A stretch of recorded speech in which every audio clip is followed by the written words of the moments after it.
요한복음 8장 우리 21절에서 30절까지 말씀입니다.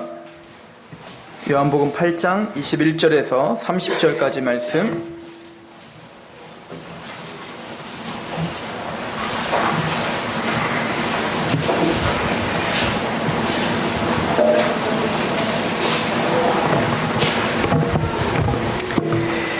(21절에서) (30절까지) 말씀 우리 함께 봉독하도록 하겠습니다. 시작. 다시 이르시되 내가 가리니 너희가 나를 찾다가 너희 죄 가운데서 죽겠고 내가 가는 곳에는 너희가 오지 못하리라. 유대인들이 이르되 내가 그 말하기를 내가 가는 곳에는 너희가 오지 못하리라 하니 그가 자결하려는가. 예수께서 이르시되 너희는 아래에서 났고 나는 위에서 났으며 너희는 이 세상에 속하였고 나는 이 세상에 속하지 아니하였느니라. 그러므로 내가 너희에게 말하기를 너희가 너희 죄 가운데서 죽으리라 하였노라. 너희가 만일 내가 그인 줄 믿지 아니하면 너희 죄 가운데서 죽으리라. 그들이 말하되 내가 누구냐. 예수께서 이르시되 나는 처음부터 너희에게 말하여 온 자니라. 내가 너희에게 말하고 판단할 것이 많으나 나를 보내신 이가 참되심에 내가 그에게 들은 것을 세상에 말하노라 하시되 그들은 아버지를 가리켜 말씀하신 줄을 깨닫지 못하더라. 이에 예수께서 이르시되 너희가 인자를 든 후에 내가 그인 줄을 알고 또 내가 스스로 아무것도 하지 아니하고 오직 아버지께서 가르치신 대로 이런 것을 말하는 줄도 알리라. 나를 보내신 이가 나와 함께 하시도다. 나는 항상 그가 기뻐하시는 일을 행함으로 나를 혼자 두지 아니하셨느니라. 이 말씀을 하심에 많은 사람이 믿더라. 아멘. 유대인들이 예수님 즉 메시아라고 하는 사람을 기다리고 있을 때 정치적 그리고 경제적 군사적 문화적으로 자신들의 어떤 그 문화를 정치적으로 좀 독립시켜주고 또 자신들의 삶을 좀 더 풍요롭게 해줄 좀 뭔가 나에게 새로운 방향을 제시해줄 메시아를 기다리고 있었습니다. 즉 이 사람들은 종교적 영웅을 찾고 정치적이고 자기 나라를 좀 더 부강하게 만들어줄 메시아를 찾고 있었어요. 아돌프 히틀러를 잘 아시죠? 이 아돌프 히틀러가 독일을 하나로 만들고 그리고는 제국주의를 시작하면서 어찌 보면 아돌프 히틀러는 잘못된 방향으로 하나를 만들었지만 대단히 큰 선동가였잖아요. 그 아돌프 히틀러의 그 말 한마디로 유태인들이 그렇게 학살이 당하고 전 세계에는 화염이 도는 만큼 근데 그렇게 맹종하는 거예요. 아돌프 히틀러에게. 그랬던 이유는 바로 이 유대인들이 메시아 대망 사상을 했던 그 사상을 그대로 자기에게 접목시킨 거예요. 내가 바로 우리 독일 이 게르만 민족을 구원할 메시아다라고 그런 어떤 뉘앙스를 사람들에게 심어준 겁니다. 이 독일 민족을 다시 세계에서 으뜸이 가는 민족으로 내가 만들어주겠노라. 그래서 이 아돌프 히틀러의 도움을 줬던 파울 요제프 괴벨스라고 하는 이 선동가는 이 아돌프 히틀러를 감동적이고 지적인 연설로 아돌프 히틀러가 우리 시대에 바로 이 메시아다. 우리 민족을 부강하게 할 또 이 민족을 세계의 으뜸으로 만들 메시아다라고 확신을 주고 많은 독일인들은 다 거기에 맹종하게 된 거예요. 마찬가지로 유대인들 또한 그 아돌프 히틀러와 같이 뭐 방향은 좀 다를 수 있지만 어찌 보면 그러한 메시아를 원했던 겁니다. 유대인들을 세계의 으뜸으로 만들어주고 로마를 점령하고 다시금 우리 지금까지 괄시를 받고 있고 힘들어하는 우리 민족을 다시금 다윗의 왕과 같은 그 메시아가 오셔서 우리를 누구도 무시하지 못할 그런 민족으로 만들어줄 그 메시아를 기다려온 거죠. 사람들은 이런 메시아를 단순히 예수님을 찾고자 하는데 유대인들만 이 메시아를 찾고자 하는 마음이 있던 게 아닙니다. 아까 말했던 영웅, 우리가 말하는 영웅과 유대인이 추구했던 메시아는 동일한 인물과 같은 사람인 거예요. 그런데 오늘 말씀을 보면 주님께서 이렇게 말씀을 하십니다. 21절에 보면 다시 이르되 내가 가리니 너희가 나를 찾다가 너희 죄 가운데서 죽겠고 내가 가는 곳에는 너희가 오지 못하리라. 주님께서는 이제 내가 가야 할 곳이 있다라고 이야기합니다. 우리가 잘 알고 있듯이 그것은 바로 이 땅의 것이 아니라 바로 하늘로 간다라고 하시는 거죠. 다시 그 주님의 보좌의 품으로 그 하나님 우편으로 가시겠다라고 이야기하고 계시는 거예요. 그리고는 이렇게 말합니다. 너희는 나를 찾다가 찾지 못하고 너희의 죄 가운데 죽게 될 것이다.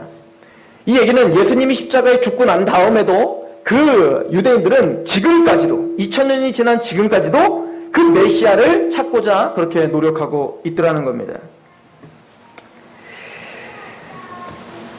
오늘날 유대인들만 메시아를 찾고자 노력하는 게 아닙니다. 바로 이 세상의 모든 사람들이 그런 메시아를 찾고자 노력해요. 오늘날 많은 사람들은 안철수가 메시아라고 여기고 삽니다. 대선을 할 때 안철수가 훼성처럼 등장하여 모든 젊은이들은 안철수가 대통령이 되면 이 나라가 변화될 거라는 강한 어떤 열망함을 갖고 살았어요. 왜냐면 안철수 씨가 쓴 그 책을 제가 읽어본 바 그 책대로만 하면 우리나라 완전 복지국가 되고 군사력 강한 그런 강한 나라가 되며, 그리고 이 나라는 도덕성이 굉장히 높은 그런 선진국이 될 것 같은 그런 기대가 생길 정도로 안철수 씨는 대단히 큰 사고를 하며 그렇게 젊은이들을 선동하고 있었어요. 오늘날 영혼이 없다고 하지 않습니까? 오늘날 정치인들도 그렇고 많은 예전과 같이 어떤 유력한 그런 사람이 없는 시대에 우리는 살고 있어요. 그러다 보니까 더더욱 우리는 메시아를 갈망하며 사는 시대에 살고 있는 거예요. 사람들은 뭔가 누군가가 나를 좀 인도해줬으면 좋겠고, 누군가가 이 나라를 좀 잘 다스려줬으면 좋겠고, 잘 다스려서 이 나라가 좀 잘 살았으면 좋겠고, 내가 좀 빚이 좀 탕감됐으면 좋겠고, 나의 삶을 좀 다시 좀 활력 있게 만들어줄 메시아를 찾고자 발버둥을 쳐요. 이게 종교적 의미만 뿐만 아니라 모든 젊은이들과 모든 사람들의 열망함은 바로 우리의 인생의 그런 메시아, 나를 좀 행복하게 해줄 메시아를 찾고자 합니다. 근데 세상 사람들, 그런 보여지는 육적인 사람들로 인해서 그러한 기쁨과 만족이 해갈이 되지 않아 사람들은 종교적 영웅을 또 찾고자 하는 거죠. 그래서 사람들은 석가모니를 부처라고 이야기하고, 그 부처는 모든 돌을 닦고 이제는 신이 되어서 그에게 숭배를 해야 된다라고 스스로 속이며 그렇게 그 돌부처 앞에 절을 하게 만들어요. 마호메트에게 절을 하면서 그 마호메트는 바로 하나님이 보내주신 선지자라 생각하며 그렇게 그에게 맹신을 합니다. 또한 신과 하나님인지 뭔지 모르겠지만 어떤 신적 존재가 있는데 그 신적 존재에게 내가 뭔가 최선을 다하다 보면 그 신이 나에게 좀 감동해서 내가 육적인 정치인들, 그런 정치인들에게 바라지 못하는 내 복지, 나의 안락함, 이런 것을 하나님, 신적 존재는 하실 수 있겠구나라고 하는 생각에 나는 하나님 좀 신적 존재와는 친하지 않으니까 더 친해 보이는 사람들에게 쫓아가서 그에게 복비를 주고 그에게 뭔가를 더 베풀고 제발 좀 그 신에게 나 좀 잘 소개시켜 주세요 라고 하며 무당을 찾아갑니다. 이런 사람들이 바로 종교적 영웅들이죠. 즉 뭔가 나의 어떤 문제를 해결해 줄 수 있는 영웅, 이것이 보여지는 우리 영적인 하나님 형상대로 지음받은 영적인 존재이기 때문에 뭔가 영적인 분한테 가서 뭔가 내 기도 제목을 말하고 뭔가를 이야기하면 그 사람이 신과 더 친해서 나에게 뭔가 신적인 어떤 복과 은혜를 부어줄 것만 같은, 그래서 기독교 안에도 목사에게 안수기도를 받으면 좀 더 영빨이 셀 것 같고 하나님의 응답이 더 올 것 같고, 그죠? 제가 여러분들을 위해서 기도하면 왠지 더 빨리 응답을 받을 것 같은 그런 어떤 기대가 있지 않습니까? 그러나 주님께서 이 땅에 메시아로 오신 그 원래 목적은 잃어버린 채 사람들은 이렇게 예수님이 십자가에 달리신 2000년이 지나도록 끊임없이 이런 허황된 메시아만을 쫓으며 살게 될 것이다 라고 예수님은 그렇게 예언하고 계시는 겁니다. 그리고는 말을 해요. 우리 22절부터 보시면 이렇게 이야기를 합니다. 유대인들이 이르되 그가 말하기를 내가 가는 곳에는 너희가 오지 못하리라 하니 그가 자결하려는가? 예수께서 이르시되 너희는 아래에서 났고 나는 위에서 났으며 너희는 이 세상에 속하였고 나는 이 세상 속에서 속하지 아니하였느니라. 그러므로 내가 너희에게 말하기를 너희가 너희 죄 가운데 죽으리라 하였노라. 너희가 만일 내가 그인 줄 믿지 아니하면 너희 죄가 죄 가운데서 죽으리라 라고 이야기를 하죠. 주님은 너희들이 그렇게 내가 메시아가 직접 눈앞에 왔는데도 나를 못 알아보고 그것뿐만 아니라 내가 십자가에 죽어, 이제는 죽어 하나님 나라에 돌아가고 그 이후에도 나를 못 알아보는 것이 당연하다라고 이야기를 합니다. 그리고 너희들은 너희의 죄 가운데 죽게 될 것이다 라고 이야기를 해요. 즉 예수님의 메시아됨을 우리 모든 인간들은 죄인이기 때문에 못 알아본다라고 이야기를 하고 있는 거야. 에베소서 2장에 보면 우리가 허물과 죄로 죽었다라고 이야기를 하고 있어요. 즉 허물과 죄로 죽었기 때문에 육체적으로는 살아있지만 영적으로는 죽어있는 상태이기 때문에 영적인 하나님, 영적인 메시아, 그 메시아의 그 하나님의 원래적인 의미를 우리는 깨닫지 못하는 무지 가운데 살 수밖에 없다라고 이야기를 합니다. 그리고는 우리의 마음은 돌처럼 굳어져서 우리는 강팍하여서 그 예수님을 받아들이지 못하게 될 것이다 라고 주님은 이야기하고 있어요. 그래서 우리가 잘 알고 있는 것처럼 오늘 주님께서 나를 믿지 못하면 내가 있는 곳에 도저히 갈 수 없게 될 것이다 라고 말씀하신 거죠. 왜냐하면 예수님을 믿어야 허물과 죄로 죽어있던 데서 살리심을 받기 때문에 그렇습니다. 지금까지 우리가 말씀을 볼 때 요한복음부터 쭉 바라볼 때 요한복음 3장에 좀 집중하시기 바랍니다. 니고데모가 율법적으로 흠이 없고 정말 최선을 다하는 바리새인이었지만 또 메시아를 갈망하며 기다리고 있었지만 또 예수님의 표적까지 보면서 야 예수님은 표적도 일으키는 뭔가 하나님이 보내준 선생이구나를까지도 알아봤지만 그분이 메시아이시고 그 메시아가 나를 위해서 무엇을 해야 되는지는 알지도 못하고 바라보지도 못했다는 것을 기억하시기 바랍니다. 그런 최고의 종교가도 예수님의 십자가와 복음을 이해할 수도 없고 바라볼 수도 없는 거예요. 그래서 교회를 다니면서 십자가를 듣고 복음을 듣고 성령님에 대한 이야기를 들어도 구원의 확신이 없는 것이 이상한 게 아니라 당연한 거예요. 즉 우리의 힘으로 어떤 종교로 우리가 믿음이 생겨 하나님을 바라볼 수 있는 것이 아니기 때문에 그렇다. 그래서 예수님은 이걸 뭐라고 합니까? 아무리 종교적인 열심이 있는 사람일지라도 거듭나야 된다라고 한 거예요. 허물과 죄로 죽어있을 때에는 나를 알아볼 수 없다. 너희들은 그냥 아무리 교회를 열심히 다니고 종교적인 어떤 열심을 다해도 너희가 눈을 떠서 나를 믿지 못하면, 여기서 나를 믿는다는 건 그냥 예수님의 십자가와 부활, 그게 그런 일이 있었다던데가 믿는 게 아니라 그 십자가와 부활의 의미를 제대로 알아 복음을 제대로 깨닫지 못하면 너희들은 내가 있는 곳에 도무지 갈 수가 없다라고 이야기를 하고 있는 거죠.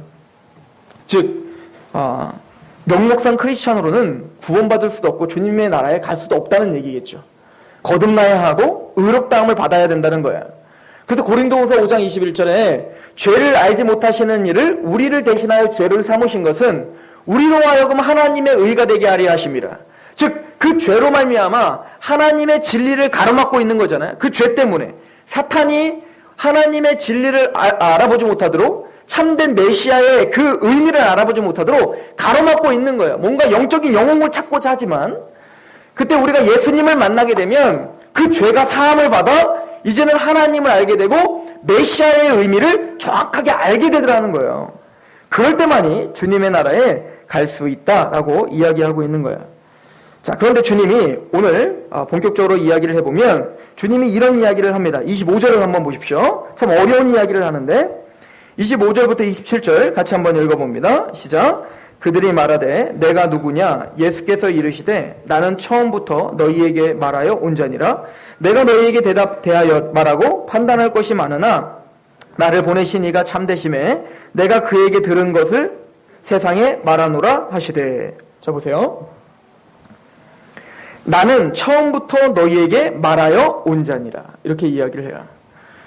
그 유대인들이 이렇게 물어보는 겁니다.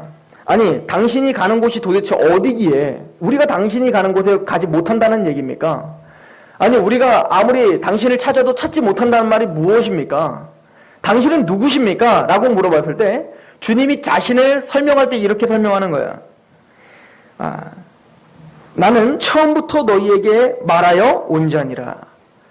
나는 처음부터 너희에게 말하여 온 자다. 이 말이 도대체 무슨 말인가? 우리는 이 말을 한 세 가지 정도로 해석할 수가 있어요. 첫 번째는 어거스틴을 비롯한 많은 신학자들이 이것은 태초부터 계셨던, 태초부터 말씀하셨던 바로 하나님이시다라고 하는 것을 표현한 것이다라고 이야기를 해요. 어느 정도 개연성이 있죠. 왜냐면 요한복음 1장에 예수님을 소개할 때 뭐라고 소개합니까? 태초에 말씀이 계셨느니라. 즉 그 말씀이 육신을 입고 이 땅 가운데 거하심에 그분이 바로 예수 그리스도. 그러므로 당신 누구십니까? 누구기에 당신이 거하는 곳에 내가 못 간다는 말입니까? 우리는 땅에 속하고 그럼 당신은 어디에 속했단 말입니까? 라고 할 때 주님께서는 나는 태초부터 너희에게 말한 그 여호와 하나님이다 라고 선포했다는 말이에요. 고린도서 1장 13절에도 그는 창조의 근본이 되셔서 그로 말미암아 창조되고 그를 위하여 창조되었다라고 성경에 기록하고 있죠. 또 계시록 3장 14절에도 예수님에 대해서 아멘이시오, 충성되시고 참된 증인이시오, 하나님의 창조의 근본이다. 즉 예수님은 하나님이시다, 창조자다라고 이야기를 하고 있었던 것을 기억하실 겁니다. 태초부터 계셨다라고 하는 말씀을 우리 계시록에서 보면 예수님을 이렇게 소개해요. 계시록 1장 8절에는 하나님, 성부 하나님을 소개할 때 그는 알파와 오메가다, 처음과 나중이시라라고 설명을 하고 있지 않습니까? 그런데 이 설명을 요한계시록 21장 6절에는 예수님에게 사용해요. 그는 처음이요 나중이시다. 즉 예수님, 성부 하나님만이 창조자요 처음이고 나중일 뿐만 아니라 누구도 예수님도 바로 처음부터 말씀하셨던 하나님이시다라고 이야기를 해요. 우리 계시록을 잠깐 한번 보시겠습니까? 계시록 21장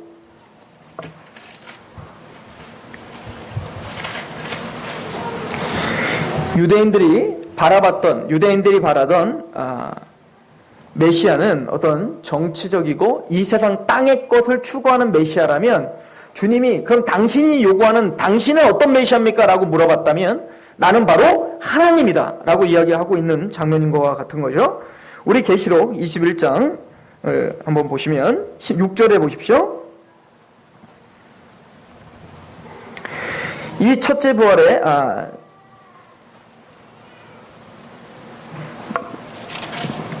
자, 같이 한번 읽어봅니다. 6절 시작. 또 내게 말씀하시되 이루었도다. 나는 알파와 오메가요 처음과 마지막이라. 내가 생명수 샘물을 목마른 자에게 값없이 주리니 이기는 자는 이것들을 상속으로 받으리라. 나는 그의 하나님이 되고 그는 내 아들이 되리라. 그러나 두려워하는 자들과 믿지 아니하는 자들과 흉악한 자들과 살인하는 자들과 음행하는 자들과 점술가들과 우상숭배자들과 거짓말하는 모든 자들은 불과 유황으로 타는 못에 던지리니 이것이 둘째 사망이라. 자, 예수님께서 이렇게 말씀하셨어요. 너희가 나를 믿지 못하면 너희의 죄로 말미암아 너희가 죽게 될 것이다 라고 이야기하죠. 그 얘기가 이거예요. 즉 너희는 그 죄가 있는 상태에서 나를 아무리 찾고자 메시아를 갈망해봤자 너희는 너희의 죄 때문에 바로 이 유황불에 던져지게 될 거야를 선포하고 있는 거죠.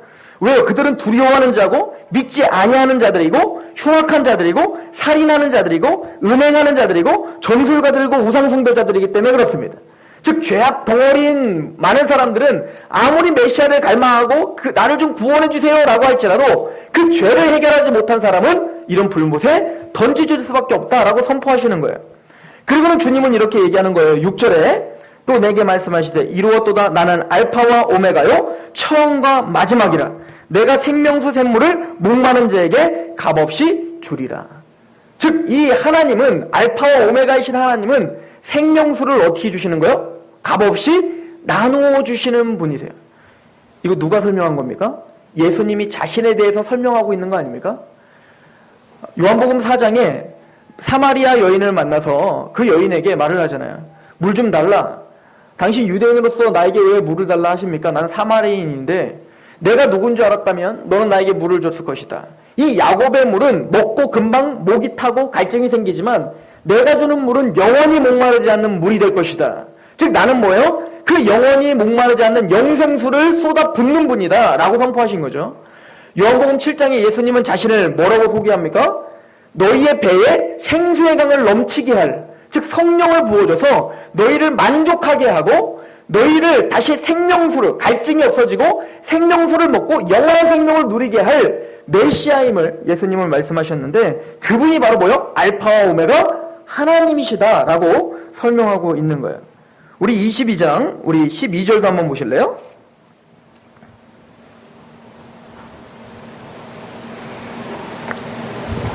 계시록 22장 12절입니다.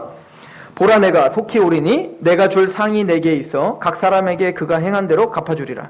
나는 알파와 오메가요 처음과 마지막이요 시작과 마침이라.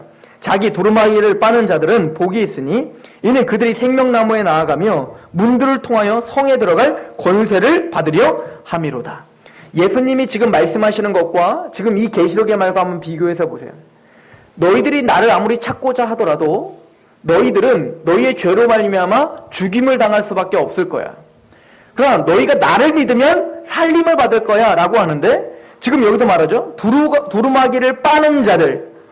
어떻게 두루마기를 빨 수 있죠? 이 계시록에 보면 어린 양의 피로 두루마기를 빨아라 라고 이야기합니다. 즉 우리는 뭡니까? 예수님의 피로 말미암아 죄사함을 받고 이제는 어디 들어갈 권세를 얻었다는 거예요? 새하늘과 새 땅, 예루살렘에 들어갈 권세를 얻은 자가 되었다라고 이야기를 하고 있는 거예요. 그리고는 15절에 이렇게 이야기합니다. 같이 한번 읽어볼까요? 시작. 개들과 점술가들과 음행하는 자들과 살인하는 자들과 우상숭배하는 자들과 및 거짓말을 좋아하며 지어내는 자는 다 성 밖에 있으리라. 어떤 사람이 천국에 들어갈 수 없냐면 개들, 점술가들, 음행하는 자들, 살인자들, 우상숭배자들, 거짓말을 좋아하며 지어내는 자들, 이런 사람들은 천국에 갈 수 없다는 거예요. 이 개들은 누굽니까? 이 개들. 사도 바울이 개들을 삼가라 라고 이야기하잖아요. 그 개들은 누구냐면 바로 육체를 신뢰하는 사람들이다 라고 빌립보서 3장에 이야기하고 있어요. 즉 내 육체의 행함으로 뭔가 행해서 하나님 앞에 인정받아 내가 뭔가 구원을 받고자 하는 자들, 또 음행하는 자들, 이 음행하는 자들은 뭡니까? 하나님이 아닌 다른 것들을 짝하고 하나님보다 다른 것들을 더 사랑하며 그렇게 살아가고 있는 자들을 가리키는 거죠. 살인자들, 이 살인자들은 뭡니까? 말 그대로 율법을 어기고 형제를 보고 미워하는 자도 살인자예요. 또한 뭡니까? 우상숭배자들, 여러분들 뭐가 우상숭배라고 신약에 말하고 있죠? 골로새서에 탐심은 우상숭배니라. 그러므로 하나님 말고 뭔가를 더 갖고 싶어하고 하나님으로 만족하지 못하고 뭔가를 더 충족하고 싶어하는 사람들, 이 사람들이 다 뭐예요? 우상숭배자들이에요. 점술가들, 여러분들 점술가들은 점쟁이들만 꼭 점술가들이겠습니까? 여러분들 사울이 하나님의 말씀에 불순종하여 제사를 자기가 드려놓고 뒤늦게 사무엘이 왔을 때 그걸 핑계를 대잖아요. 그죠? 그럴 때 사무엘이 사울에게 한 얘기가 뭡니까? 순종이 제사보다 낫고 불순종한 것은 바로 이런 점술과 같은 죄와 같다라고 이야기하고 있잖아요. 무당짓 하는 거와 하나님 앞에 불순종하는 것은 같다라고 이야기한단 말이에요. 그렇다면 우리가 교회를 다니면서 교회 안에 방울 달고 부채를 들고 색동옷을 입고 여기서 막 춤을 추면서 무당짓을 하고 있는 사람이 있다고 생각해 보세요. 기가 찰 노릇이잖아요. 그런데 만약에 실제적인 영적인 의미로 우리가 풀어보자면 누가 다 그러고 있는 거예요? 솔직히 저와 여러분이 다 그렇게 하고 있는 거잖아요. 왜냐? 하나님 앞에 불순종하며 살기 때문에 그래요. 이 얘기는 거짓말하는 자들, 이 모든 얘기는 바로 우리가 다 소속돼 있다는 거예요. 우리는 다 뭐라는 거예요? 하나님의 나라에 들어갈 수 없는 사람이라는 거예요. 단 그 윗절에 우리는 예수 그리스도의 피로 말미암아 우리의 두루마리기를 빨았기 때문에 하나님의 나라에 들어갈 권세가 있을 뿐이야 라고 계시록은 이해하고 있는 거죠.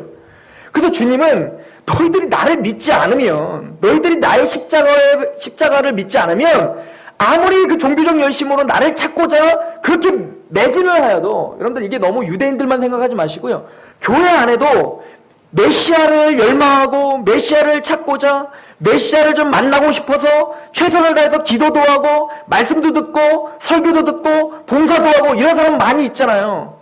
이게 꼭 유대인뿐만 아니라 세상 사람뿐만 아니라 교회 안에서도 2000년 전에 죽으신 예수님의 십자가의 의미를 제대로 깨닫지 못하고 오늘도 그 메시아, 내가 요구하는, 내가 충족하고 있는, 내가 생각하는 메시아를 계속 추구하는 사람들이 있잖아요. 그 예수님의 십자가는 나 잘 먹고 잘 살게 해주는 어떤 유대인들이 바라보는 메시아 상을 나도 그렇게 갈망하며 왜 그 메시아는 날 만나주지 않는 거야? 왜 나에게 이 문제를 해결해주지 않는 거야? 라고 하며 자기 죄의 문제는 전혀 관심도 없는 사람이 있잖아요. 물론 우리 상록교회에서 제가 열낼 일은 아니에요. 여러분들이 같이 열낼 일이잖아요. 이런 사람이 너무 많단 말입니다. 이걸 우리는 기복주의라고 한다고요. 그런 사람들은 천국에 갈 수 있는 권세가 없다라고 이야기하고 있는 거예요. 그리고 주님께서는 계속 요한복음에 반복적으로 하는 얘기가 그거예요. 마음이 강팍하고 돌처럼 굳어가지고 깨닫지 못하는 거야 라고 말하는 거예요. 교회 안에 있으면서도 마음이 강팍하여 깨닫지 못해요. 유대인으로서 율법을 보고 구약을 철저히 읽고 연구해도 이것을 깨닫지 못하는 거예요. 주님께서 눈을 열어주지 않으면, 성령님께서 우리의 마음을 열어주시지 않으면 우리는 유대인들과 같이 강팍한 존재였어요. 근데 우리가 반복적으로 말하지만 오늘 두루마기를 빠른 것, 이거 자체가 뭡니까? 주님이 우리에게 은혜를 주셔서 우리는 이 자리에 있음을 다시 새삼 감사해야 할 줄로 믿습니다. 즉 처음부터 온 자다라고 하는 것은 바로 나는 너희의 처음과 마지막인 하나님이다. 너희에게 생명수를 전해줄 하나님이다. 그래서 나를 좀 믿어야지. 그렇지 않으면 너희는 아무리 나를 찾고자 하더라도 너희는 지옥이 너희의 죄로 죽을 수밖에 없는 존재라는 것을 깨달아야 된다라고 주님은 지금 다그치고 있는 것과 같아요. 또 나는 처음부터 말하여 온 자다라고 하는 두 번째 해석은 바로 창세기 처음부터 주님이 약속한 그 메시아, 즉 중보자이다라고 하는 표현과 같아요. 창세기 3장 15절에 이제 우리는 잘 알고 있는 원시복음이라는 게 있어요. 이게 뭐죠? 아담이 타락을 하자마자 하나님은 그 아담과 전 인류를 구원시키기 위하여 그 복음을 선포해 줬죠. 뭐라고 했습니까? 여자의 후손이 그 뱀의 머리를 밟을 거야. 즉 그 사람, 그 인자 바다라고 예수님은 말하고 있다라고 하는 사람들도 있어요. 사실은 어떤 거를 택해야 할지는 잘 모르겠어요. 왜냐면 다 그럴듯해요. 그래서 우리는 제가 세 가지를 다 말씀드릴 건데 그 세 가지를 다 택하여도 사실은 무방해요. 문맥적으로도 무방하고 신학적으로도 무방하고 복음적으로도 무방하기 때문에 이 세 가지를 다 여러분들은 다 택하는 게 좋을 것 같다라는 생각에 세 가지를 다 소개시켜 드리는 겁니다. 즉 그 예수님은 디모데전서 2장 4절에 있는 것처럼 중보는 하나시니 오직 유일하신 여호와 즉 예수 그리스도다라고 말하죠. 오늘 제가 성경 공부를 하면서도 카톨릭과 기독교를 비교하면서 설명해 줬는데 카톨릭은 하나님과 인간을 중보해 줄 수 있는 사람이 예수님인데 그 예수님과 인간을 중보해 줄 사람이 또 필요하다는 거죠. 그게 누굽니까? 마리아와 성 바오로, 성 베드로 뭐 이런 사람들이라는 거예요. 그러나 성경은 하나님과 가는 그 통로는 오직 누구밖에 없다는 거예요? 예수 그리스도밖에 없다고 성경에는 못을 받고 있어요.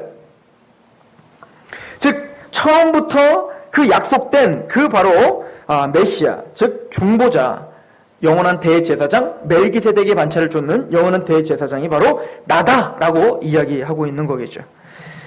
세 번째 해석은 나는 처음부터 말하여 온 자다라고 하는 것. 세 번째 해석은 예수님이 처음부터, 즉 예수님이 공생애를 시작하시고 예수님이 설교를 시작하시면서부터 지금 이 순간까지 일괄되게 자신을 소개했다는 거예요. 뭐라고 자신을 소개했냐면 우리 성경을 보시면 요한복음 1장에 자신을 뭐라고 소개하냐면 처음엔 그 나다나엘 그 제자에게 이렇게 이야기를 하죠. 네가 인자 위로 천사가 사자들이 오르락내리락 한 것을 보리라. 자, 이걸 제가 설명하면서 뭐와 연결을 지었냐면 바로 창세기에 있는 야곱이 야복강가가 아니라 그 베델에서 꿈을 꿨잖아요. 베델에서 꿈을 꿨을 때 하늘이 열리고 하늘과 땅을 연결해주는 사닥다리가 있었다라고 하는 것을 보여주죠. 그리고 그 사닥다리 위에 천사들이 오르락내리락 하는 것을 보리라. 즉 예수님은 그 사닥다리가 바로 나다라고 이야기하고 있는 거죠. 즉 야곱에게 하나님의 약속이 선포되고 그리고 야곱이 뭐라고 합니까? 이곳이 바로 하나님이 거하시는 곳이구나. 그래서 베델이잖아요. 하나님의 집이구나. 즉 하나님의 집은 바로 하늘과 땅을 연결해주는 사닥다리가 있는 곳, 즉 하늘과 땅의 유일한 통로 사닥다리가 있는 곳이 바로 베델이구나. 그렇다면 내가 바로 그 사닥다리다라고 하는 건 뭐냐면 저와 여러분들 안에 예수님을 믿고 예수님이 우리 안에 거하시고 계십니까? 그러면 이미 우리 마음에는 뭐가 열렸다는 거예요? 하늘과 땅을 연결해주는 유일한 사닥다리가 어디에 심어졌다는 거예요? 저와 여러분들 마음에 심어진 거예요. 그래서 이제는 우리의 마음에 하나님과 뭔가 소통이 열리기 시작한 거예요. 그래서 예수님으로 말미암아 이제는 하나님이 우리에게 뭡니까? 축복의 약속을 선포하고 우리 그걸 믿기만 하면 되는 거죠. 그리고는 야곱은 하나님이 거하시는 곳 뭐라고요? 베델이라고 표현한 것처럼 예수님의 십자가의 사닥다리가 우리 안에 있으니 우리가 뭐가 됐어요? 베델이 된 거예요. 즉 우리가 뭐예요? 하나님의 집, 이걸 뭐라고 하죠? 성전이라고 하고 원래 우리의 용어로는 교회가 된 거예요. 누가? 저와 여러분들이. 즉 내가 바로 너희를 교회로 만들, 내가 바로 하나님의 집으로 만들 메시아다라고 이야기하고 있는 거죠. 또한 예수님은 자기는 생명의 떡이라고 이야기하고 있어요. 너에게 에너지를 주고 생명을 주는 생명의 떡, 그게 바로 나다. 그래서 너희가 떡을 먹고 그 떡과 너희가 하나가 되어 그 떡이 너희에게 흡수가 되어 너희를 살리는 것처럼 예수님의 십자가의 피가, 그 십자가의 피와 그 살을, 찢어진 살을 내가 먹고 마실 때, 즉 예수님의 십자가의 피를 내가 믿을 때 그 십자가의 피와 살은 우리에게 하나가 되어 연합이 되어 우리를 살려주는 나는 생명의 떡이다 라고 예수님은 요한복음 5장에 이야기를 하셨습니다. 즉 예수님은 하나님이 선포하신 이 말씀만 전해주셨다는 거예요. 오늘 다시 본문으로 한번 가보시겠습니까? 요한복음 8장에 다시 한번 가보시면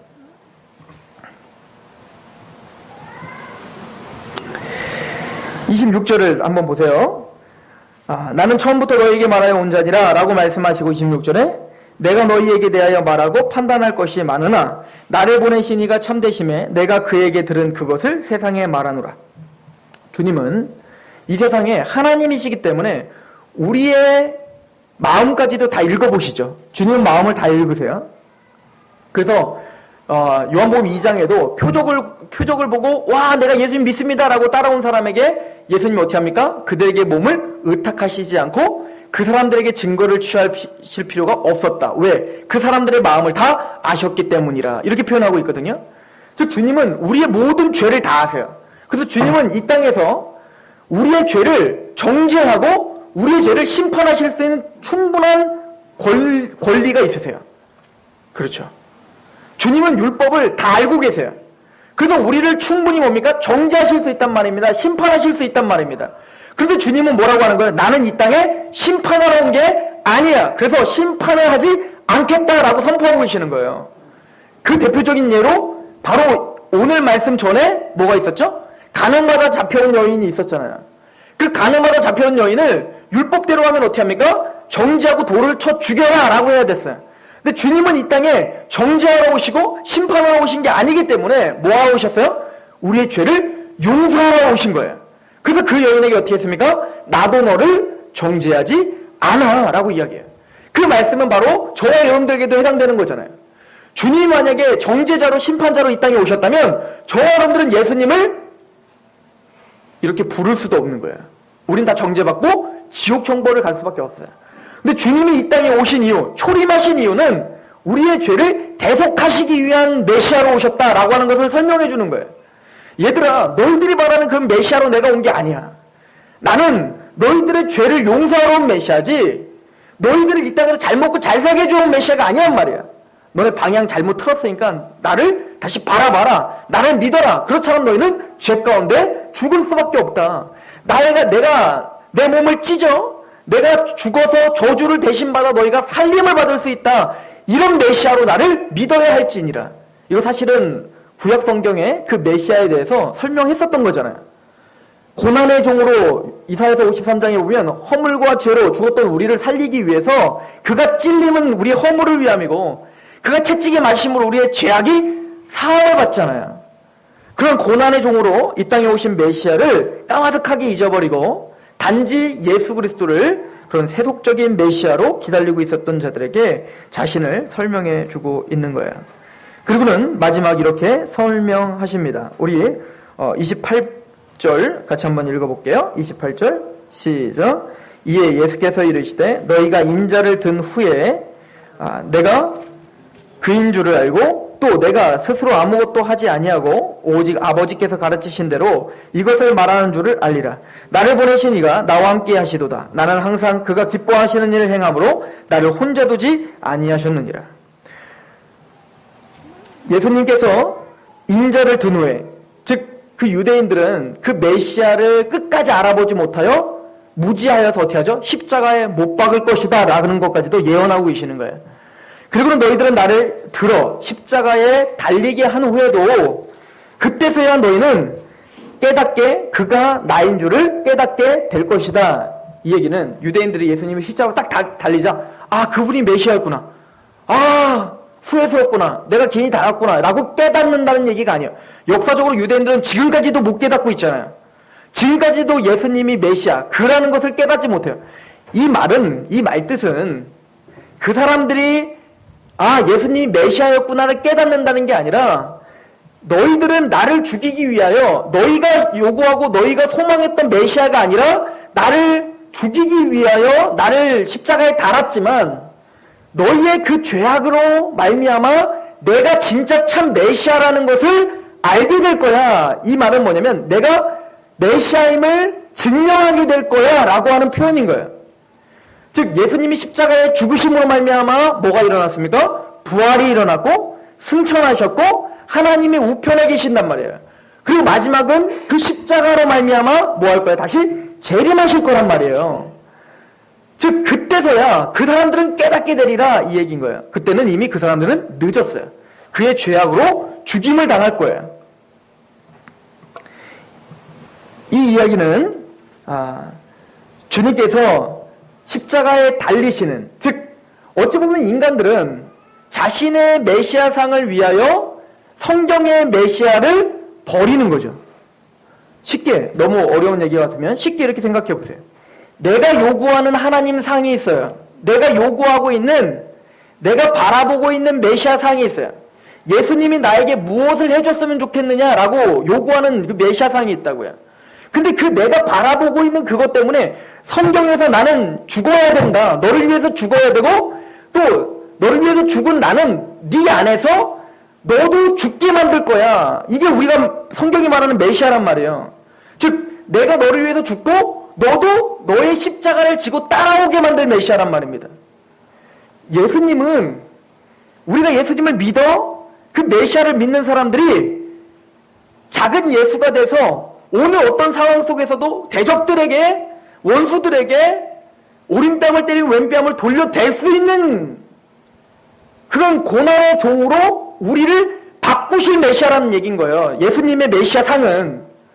그런데 우리의 메시아 상은 달라요. 제가 이 상록교회에서는 이제 설교하기 힘들어요. 왜냐면 우리는 이미 수도 없이 들었어요. 근데 너무 놀라운 것은 교회의 80% 이상의 모든 성도들은 예수님을 어떻게 이용하고 있냐면, 예수님을 잘 믿어서 내가 고난받고 내가 죽어지고 이 사람보다 내가 더 낮은 사람이 되기를 원하는 게 아니라 이 사람보다 더 높아지기를 원하고 이 사람보다 더 잘 되기를 원해서 나 무시하는 사람들, 예수 믿는 사람이 얼마나 힘센지 내가 보여줄게로 그 사람들 진 누르려고 예수님을 사용하고 있단 말이에요. 꼭 우리를 진 누르고 있는 그 로마 정권을 이 메시아 예수님이 이 기적과 표적으로 그들을 좀 눌러줬으면 좋겠는 그런 잘못된 메시아관을 갖고 살아가는 사람들인 것처럼. 누가 메시아를 그렇게 믿어요? 내 십자가를 지고 그렇게 따라가는 메시아 아니에요? 그런 눈으로 저를 쳐다보고 계시는데, 많은 다른 사람들은 그렇게 믿고 있다 얘기해요. 우리는 아닌데.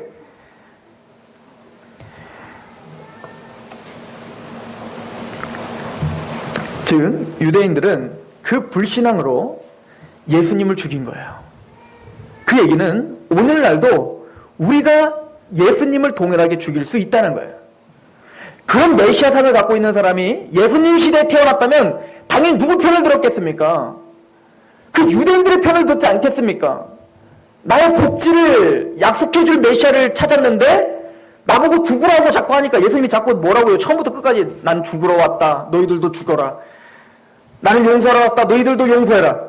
그런 메시아 나는 원하지 않았단 말이에요. 그런 영웅 나에게 원하지 않았다. 그런 영웅은 나에게 필요 없습니다라고 우리가 얘기하고 있다면 오늘 우리는 똑같이 그 십자가의 예수님을 달고 있는 사람과 같다는 얘기인 거예요.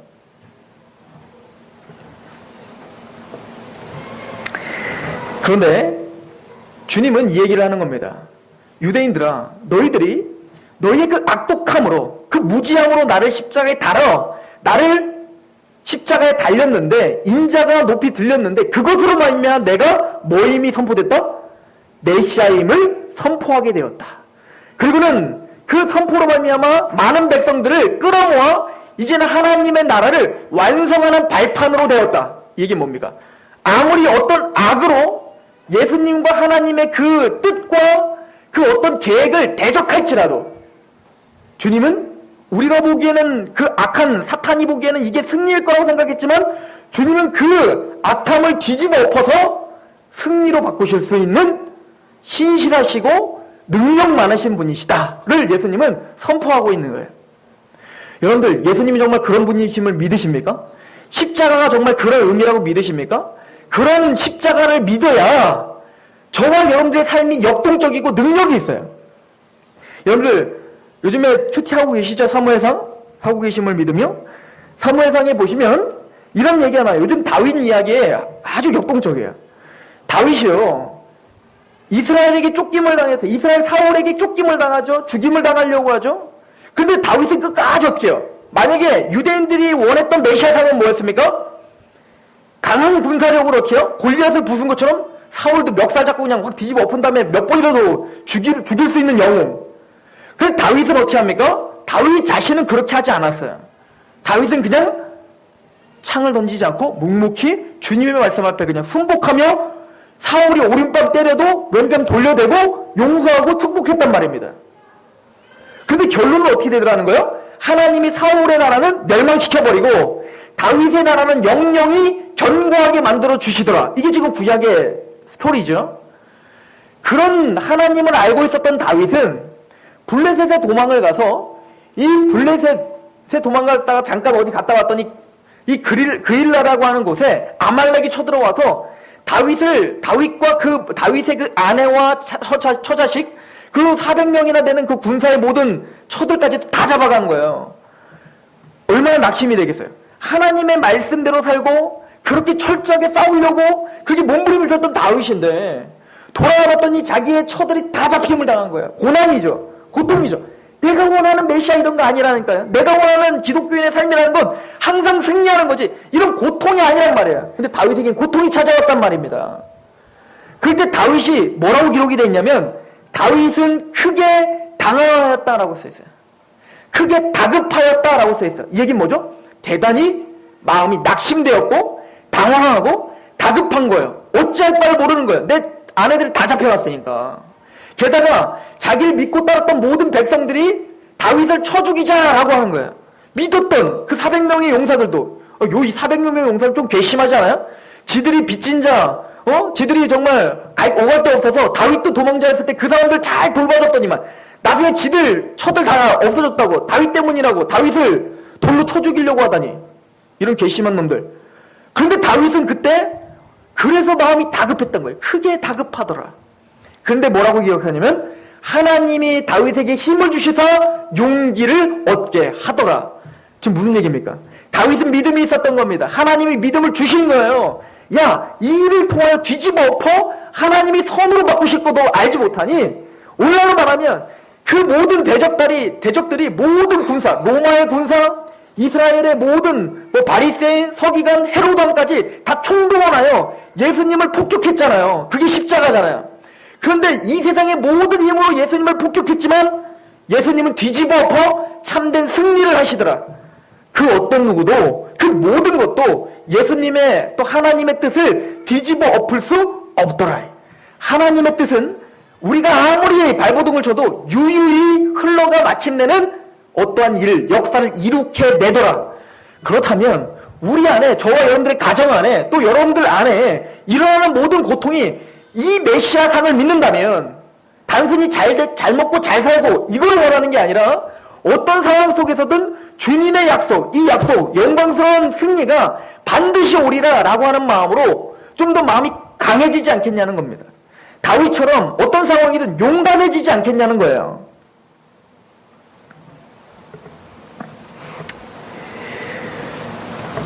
하나님과 예수님의 그 절대적인 뜻은 반드시 성취되더라는 거예요. 그 어떤 것도 그 흐름을 막을 수 없다는 것입니다. 저와 여러분들의 삶이 비록 작아 보일지라도, 아무런 의미가 없어 보일지라도, 내가 진짜 하나님의 일을 하고 있는 건가? 내가 지금 엄청나게 내가 몇 명을, 한 100명 정도를 전도한 것도 아니고, 나 지금 나 먹고 살기도 바쁘고, 그런 삶 속에서 과연 나는 내 삶이 의미가 있는 것인가? 그런데 주님은 저와 여러분들의 삶이 의미가 있다라고 계속 말해요. 여러분들 예수님만 제대로 믿고 있었다면, 그 예수님 믿고 있는 여러분들은 또 소금이라는 거예요. 여러분들을 통하여 하나님의 뜻이 지금도 이루어지고 있다는 거예요. 나는 안 보이는데요? 다윗과 같이 마음이 다급한 일이 한두 번이 아닌데요? 근데 주님은 한 번도 실수하신 적이 없다면 오늘 여러분들의 삶을 통하여 그 일을 진행하고 있는 거예요. 유대인들이 바라봤던 지금 가시적으로 보이는 뭔가 뒤집어지는 역사가 없더라도 하나님은 여러분들의 인생을 통하여 반드시 하나님의 일을 하고 있는 거예요. 천국에 갔을 때, 하나님의 나라에 갔을 때 예수님의 십자가를 보고, 그리고 부활과 승천과 그 보좌에 앉으신 영광스러움을 보는 것처럼 지금은 알 수 없죠. 그러나 주님의 나라에 갔을 때 주님이 우리가 이 땅에서 주님이 나를 통하여 어떤 일을 행하셨는지 내가 알지 못하는 사이에 주님의 뜻은 이루어지고 있었음을 고백하게 되실 줄로 믿습니다. 여러분들은 하나님의 좋은 분사들이요, 주님의 메시아됨을 제대로 파악하고 오늘 그냥 하루 예수님처럼 그냥 그 십자가를 짊어지기를 결정하면 되는 거예요. 오늘 하루 하나님의 말씀 앞에 그냥 그렇게 순종하시다 보면 하나님이 여러분들을 반드시 쓰실 것이고, 또 여러분들을 통하여 이루신 그 영광으로 말미암아 기쁨 받으실 줄로 믿습니다. 그 메시아, 여러분들의 왕이십니다. 기도하겠습니다. 아버지 하나님, 너무나 감사합니다.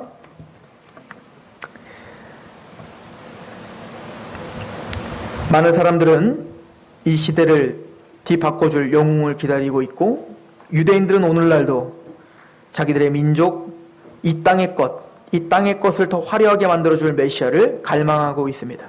주여, 우리 귀한 성도들, 그 세속적인 메시아가 아니라 우리의 죄를 위하여 십자가에 죽으신 메시아, 그래서 이제는 믿지 않는 사람들을 위하여 오늘도 자기 십자가를 지고 나를 죽이게 할 메시아이심을 고백하며 그 예수님을 따라가게 하여 주옵소서. 오늘 하루 다윗처럼 묵묵히 하나님의 말씀 앞에 순복할 때 우리의 삶을 통하여 하나님의 위대한 일들이 일어날 줄로 믿습니다. 때로는 우리의 삶이 무의미해 보일지라도 하나님의 시각으로 또 우리를 통하여 하나님의 놀라운 일이 있음을 그렇게 믿으며 그렇게 하나님 앞에 순복하며 살아가게 하여 주옵소서. 때로는 십자가처럼 당황스러운 일이 우리에게 닥칠지라도 주님께서 이 모든 일을 합력하여 선을 이루시고 뒤집어 엎어 하나님의 영적인 영광으로 하늘에 속한 모든 신령한 복으로 우리에게 채워주실 줄로 믿고 그렇게 감사해하며 그렇게 자족할 수 있는 거룩한 하나님의 백성들 되게 하여 주옵소서. 예수 그리스도의 이름으로 감사하며 기도하옵나이다. 아멘. 찬양하겠습니다.